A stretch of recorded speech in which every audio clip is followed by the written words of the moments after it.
부패 즉사를 외친 김문수 후보와 같은 도덕적으로 완성도를 갖춘 후보와 비교해 봤을 때 이준석 나가리, 이재명 나가리. 반갑습니다. 김영일 TV입니다. 사전투표 날 김문수 후보는 끝까지 최선을 다하고 있습니다. 인천에서 그러니까 이재명의 지역구에서 사전투표를 직접 하셨습니다. 인천 상륙작전을 떠올리게 하죠. 대한민국은 지금 전쟁 중입니다. 이 사회주의 국가 그러니까 친중 친북의 아가리로 그 중국과 북한, 러시아 똥꼬에 줄 서느냐 아니면 자유진영에서 자유를 지키면서 번영을 맛보느냐 하는 싸움입니다. 3차 토론회를 마치고 이준석은 단일화 끝까지 하지 않고 이재명과 지금 진흙탕 싸움을 하고 있습니다. 이준석은 정치인으로서 품격을 떨어뜨렸다라는 부분. 그러나 이준석이 말한 그 발언은 팩트다라는 것이죠.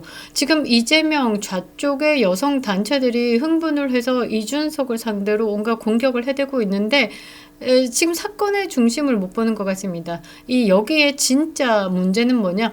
이동호라는 이재명의 장남이 그런 말을 했다라는 겁니다. 어떻게 애비도 형수의 뭐 어디 중요 부위를 찢는다라고 하는데 이 아들도 중요 부위에 이제는 뭐 젓가락을 쑤셔야 된다라고 하니까 그에 비해 그 아들이다라는 말이죠. 그러니까 이 그에 비해 그 아들에 대한 공격을 해야 되는 건데 그 말을 전한 메신저에게 집중 공격을 하고 있는 모양새라 참 뭐라고 해야 되나? 진짜 문제점에 대해서는 다가갈 수 없는, 그러니까 뭐 여성의 인권을 이야기하고 여성의 사회적 지위를 논한다라고 하지만 그런 말을 논할 자격조차 없는 것들이다라고 생각합니다. 자, 이거 지금 문제가 좀 많습니다. 문제가 계속 되겠죠. 이 선거판을 뒤엎을 수 있는 핵폭풍으로 다가왔습니다. 이재명과 이준석이 동반 하락으로 이 김문수 후보가 자연스럽게 이제 상승세를 타게 됐는데 말이죠. 이 사전투표장에서 문제가 또 발생하기도 했습니다. 국제선거감시단의 입국에 이 중앙선관위가 참관을 강력하게 거부하는 사태도 있었고요. 다음 영상에서 이 선거에 대해서 집중적으로 다룰 생각인데 그 전에 우리가 선거를 승리로 이끌 수 있는 많은 부분들에 대해서 집중 공격을 해야 합니다. 자, 저는 이 동호 아버지의 아들 동호에 대한 이야기를 좀 해보고 싶은데요. 이동호 혼자만의 문제는 아니다라는 겁니다. 이게 이재명의 아들을 빼고 그냥 이재명의 아들이 받은 공소장을 보고 그러니까 블라인드 테스트 같은 느낌으로 요거 하나 딱 던지고 이런 사람 어떻게 생각하냐라고 했을 때 모두가 입을 모아 하는 말이 뭐냐? 이렇게 아들이 형편없다라면 그 애비의 애미도 똑같다라는 반응을 많이 하죠. 그 애비가 이재명이다라는 말입니다. 젓가락 영역에서의 좀 논란은 계속될 것 같고 또 다른 영역에서의 논란을 전 좀 보고 싶습니다. 도박을 했다라는데 이 이재명의 사과문에 치료를 받겠다라는 내용도 있습니다. 그러니까 애비로서 아들이 도박에 좀 심각하게 반응하고 있다. 요거는 병원에 치료가 따라와야 된다라고 판단했기 때문에 이 사과문에도 그렇게 적지 않았을까? 자, 도박이 어느 정도일까? 이재명의 장남 이동호가 말이죠. 온라인 불법 도박에 2억 3,229만 9,500원을 입금한 것으로 검찰 수사 결과 드러났습니다. 검찰의 수사 결과가 그렇다라는 말이죠. 빠르게 다루겠습니다. 구독과 좋아요 버튼 꼭 눌러주시고요. 끝까지 시청 부탁드리겠습니다. 큰 힘이 되고 있습니다. 솔직히 말해서 이 정도 이런 글을 쓰고 여성 혐오가 아니죠. 뭐 성희롱적인 발언을 하고 사실 나는 하품이요라는 것을 알리는 거다라고 보는데 학력은 또 나름 괜찮습니다. 그러니까 그 학력 또 뭔가가 의심스럽죠. 고려대를 입학한 흔적이 있습니다. 그리고 부에노아이레스에 유학을 했는데 그 이후가 애매하다라는 거죠. 아니 뭐 유학을 했다 그래 알겠는데 이 전체적인 종합을 한번 해봅시다. 이제 DJ 소다에게도 이상한 끈끈한 뭐 성희롱적 발언을 했고 아이돌 카리나에게도 이거는 성적인 발언도 포함되지만 이 신체 훼손의 발언도 포함됩니다. 그런 발언을 하는 인성을 가진, 그런데 여기에다가 도박까지 손을 대고 성매매 업소에 출입했던 것 같은 그런 뭐 댓글을 달고 총체적인 난국이다라고 봐야 되겠죠. 참 애미가 답답했을 것 같다라고 생각을 합니다. 그 애미의 그 아들의 그 애비의 그 아들이다라고 저는 생각을 하는데요. 이게 훌륭한 부모 밑에서 탄생할 수 있는 이 자식의 조합은 아니다라는 겁니다. 자, 이번 대선을 앞두고 이재명 더불어민주당 후보의 장남 이동호가 온라인 불법 도박 자금 출처 의혹이 국민적으로 번지고 있습니다. 상당한 금액이다라는 거죠. 2019년부터 2021년까지 이거 707회에 걸쳐가지고 총 2억 3,229만 9,500원을 불법 도박 사이트에 입금한 것으로 검찰 수사 나타났습니다. 도박 방식은 홀덤이라는 전형적인 온라인 도박 범죄인데 말이죠. 이보다 더 충격적인 건 자금의 출처죠. 이동호가 소득세 납부실 적이 없습니다. 그러니까 일을 제대로 해본 적이 없다라는 거죠. 재산세 신고 내역도 매우 빈약합니다. 2025년 선거관리위원회에 등록된 이 이동호의 재산은 393만 원입니다. 393만 원. 그래 뭐 벌었던 거 다 탕진했다라고 할 수도 있겠죠. 그러나 그런 벌이 자체가 없었다라는 게 소득세 납부 실적이 없다라는 겁니다. 그럼에도 수억 원에 달하는 자금을 도박 사이트에 입금했다라는 건 상식적으로 도저히 납득하기 어렵다라는 거죠. 사실 여러분들 이게 은행에서 빚을 내서 했다라는 것도 말이 안 맞는 게 사회적으로 안착이 되어서 제대로 된 고정적인 벌이가 없다라고 하면 은행에서 대출 없습니다. 안 됩니다. 이재명 후보가 2021년에 아들의 도박 논란이 불거졌을 당시에 이렇게 말을 했습니다. 은행에 빚이 좀 있다. 1,000만 원 정도 이내로 잃은 것 같다. 그렇게 말했는데 실제로 드러난 액수가 2억이 넘는다라는 겁니다. 이재명 입만 열면 거짓말이죠. 존경한다 했더니 진짜 존경하는 줄 알더라. 그것만 봐도 알 수 있죠. 그러니까 그때 마이크가 막 나오고 난리를 부리니까 대충 금액 좀 다운시키고 은행에 빚 좀 있다라고 그 사건을 무마시키려고 했던 것으로 저는 생각이 나는데요. 이 차이가 장난이 아닙니다. 2억 3천만 원과 1,000만 원의 차이는 2억 2천이죠. 어마어마한 금액입니다. 단순한 착오다라고 보기에는 의심스러울 수밖에 없죠. 이거는 국민 기만이다라는 겁니다. 국민의힘의 장영아 진실대응전략단장이 말이죠. 이동호 씨가 불법 도박 사이트에 수억 원을 입금했지만 신고된 자금 출처는 4,916만 원 증여 외엔 설명되지 않는다.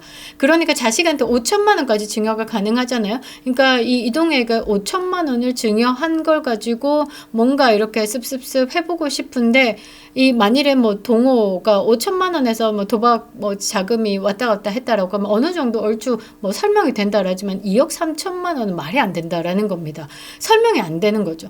그러니까 이 5천만 원 증여를 빼더라도 1억 8천만 원의 행방이 여전히 미궁이다라는 겁니다. 그리고 2019년 당시에 이 이동호의 예금이 87만 원이었습니다. 1년 사이에 5,004만 원으로 증가했으니까 그래 5천만 원 증여했다라고 보는 거죠.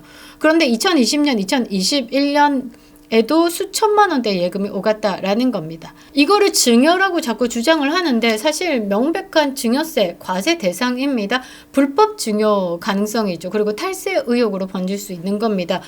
게다가 이 이동호는 최근에 수천만 원이 소요되는 삼청각 결혼식을 준비 중입니다. 대관료만 1,500인데요. 여기서 음식값 들어가죠. 꽃값 들어가죠. 막 이래저래 보태면 3, 4천 훌쩍 넘어섭니다. 결혼식에 드는 그 예식의 비용이 그렇다라는 겁니다. 이 호화 결혼식의 자금 출처 또한 공개되지 않았다라는 거죠. 재산은 390만 원 정도? 소득도 없는데 어떻게 이런 결혼식을 할 수 있을까? 뭐 애비가 이재명이라서 가능하다? 오케이, 뭐 그렇다 치더라도 700회 이상 이 2억의 이 도박 자금은 도저히 이해가 되지 않는다라는 겁니다. 최근에 개혁신당 대선 후보가 이런 말을 했습니다. 700회 이상 총 2억 3천만 원대 불법 도박을 저지른 자의 부모라는 사람이 나라를 운영할 자격이 있냐라고 비판했습니다. 아따, 스스로 입도 부끄럽지 않을까 궁금한데요. 일단 제끼겠습니다. 너는 대선 후보로 나올 자격이 있느냐 이렇게 묻고 싶은데 오늘의 포인트는 이 이재명의 아들 이동호기 때문이죠. 자, 넘어가겠습니다. 단순히 아들의 일탈 문제를 삼는 건 아닙니다. 국민 세금이든 불투명한 경로의 자금이든 도박에 유입됐다라고 하면 사실상 도덕적으로 문제가 있는 거죠. 국가윤리와 공직자의 자격에 직결되는 문제이기 때문에 사실 후보자 검증에서 가족 리스크가 가장 타격이 있는 겁니다. 그런데 이재명은 그냥 뻔뻔하게 남은 시간 대응하고 있다라는 겁니다. 자, 이동호라는 이 아들은 말이죠. 과거에 병역에 대해서도 문제가 많았습니다. 초호화로 병원 입원을 하는 사진이 공개되기도 했었죠. 또 온라인 커뮤니티에 다수 여성 혐오 발언, 장애인 비하 발언, 반사회적인 발언으로 논란을 일으킨 적도 있습니다. 단순한 가정사 정도로 묻고 넘어갈 수 없는 이유다라는 거죠. 이재명이 형수 욕설, 이 폐륜 욕설을 가지고 공격에 들어올 때마다 행님이 어머니를 어찌어찌해서 내가 그것을 전달하는 과정에서 이런 말들이 나왔는데 나의 소양이 부족합니다 라고 사과를 합니다. 가족사로 덮어가면서 지금까지 겨우겨우 버텼는데 이 이동호는 가족사로 덮기에는 애매하다라는 말이죠. 공소장이 공개가 됐습니다. 이거는 차마 뭐라 말을 할 수가 없습니다. 제가 읽기도 뭐하고 그냥 여러분들이 지금 많이 돌아다니는 그 공소장 한번 읽어보시면요. 그냥 이거는 뭐라고 해야 되나? 학급입니다. 학급이다라고 보시면 됩니다. 그런 작자가 500만 원의 벌금을 냈다라는 겁니다. 재판으로 다툴 생각도 없이 맞다라고 그냥 그 500만 원 벌금 냈다라는 겁니다. 그러니까 이 상황을 애미인 김혜경도 알고 있다라는 거죠. 이 모든 상황을 가정사로 덮으려고 하고 있는 이재명 일관되게 몰랐다 이런 식으로 해명을 반복하고 있는데 이미 도정에서도 사실 다 몰랐다. 밑에 사람들이 했다. 라면서 법과 유형에 대해서 지금 피하려고 무책임한 리더십을 보이고 있죠. 그런 패턴과 똑같이 법인카드 유형도 김혜경의 사적 지출도 이동호의 도박 자금도 이재명은 나는 몰랐다 한마디로 넘어가려고 합니다. 조국도 나는 몰랐다라고 넘어가면서 마누라 깜빵 보냈었죠. 그런데 국민들은 알고 있습니다. 이거 니는 몰랐던 게 아니다라는 것을 말이죠. 한나라의 대통령이 되겠다라는 사람이 이 가족사 하나 관리하지 못한다라는 건 이 나라 운영을 할 수 있는 자격이 없다라고 이야기하는 것과 똑같죠. 그리고 게다가 이번 대선 국면에서 가장 핵심적인 물음이 뭐냐 이 지점에 있다라는 겁니다. 과연 이재명이가 자신이 처한 현실, 가족 내의 사건 하나에도 투명성과 책임을 보이지 않고 있다.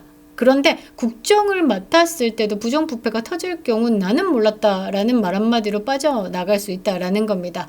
지금 이재명이가 이 이준석의 젓가락 발언으로 혹독한 정치적 대가를 치르고 있는데 이 이준석도 마찬가지로 이동호의 성매매 전력과 같은 문제로 입에 올릴 자격은 없는 인간이죠. 성상납에 대해서 장부가 나왔고 새로운 증언이 공개가 된 상황, 뉴스타파와 뉴탐사 이런 곳에서 지금 이준석의 검증을 막 하고 있죠. 보면 재밌습니다. 예전에는 이준석을 비호하던 세력 중에 하나이지 않았을까라고 생각을 하는 그 봉지욱 기자가 말이죠. 열심히 이준석의 비리를 다루고 있습니다. 아무튼 이 이재명과 이준석, 이동호까지 넣겠습니다. 이 모두 도덕적 자격 시험대 위에 올라가 있는 셈이다라는 거죠. 국민이 해야 될 판단 3가지 있습니다. 자, 첫 번째. 젓가락을 쑤셔야 된다는 저급한 인성으로 비판을 받는 동호, 도박까지 더해져서 국민 불신이 심화되고 있습니다. 진짜 문제는 이 동호가 문제다라는 거죠. 자, 두 번째, 이 동호 아버지가 문제다라는 겁니다. 2억 3천만 원 이상의 도박 자금, 출처가 불분명한 도박 자금, 그것에 대해서 이재명은 책임이 있다라는 거죠. 무책임하게 이 아들의 도박 자금에 대해서 몰랐다라고 말하기에는 이 이동호 아들이 돈벌이가 없었습니다. 이거는 확실하게 이 김혜경과 이재명이 밝혀야 되는 사안이죠. 이거를 밝히지 않는다라고 하면 나라 맡을 수 없다라고 여러분들이 판단을 하셔야 됩니다. 자, 3번째, 부패 즉사를 외친 김문수 후보와 같은 도덕적으로 완성도를 갖춘 후보와 비교해 봤을 때 이준석 나가리, 이재명 나가리 모두 정치 지도자로서 기본적인 자질조차 의심받고 있는 상황에서 여러분들이 판단을 하셔야 된다라는 겁니다. 이번 선거는 단지 정치적 선택이 아니다라는 거죠. 부패의 정점, 이 도덕적 무능이냐 아니면 도덕성과 책임감이 있는 지도자를 고르느냐의 문제다라는 겁니다. 국민은 이번에 속지 않을 겁니다. 이번엔 진짜 완성된 도덕성을 가진 사람을 선택해야 하는 겁니다. 그래야 대한민국을 지킬 수 있다라는 것이죠. 이찍 일땡 이준사 기억해 주시기 바랍니다. 감사합니다.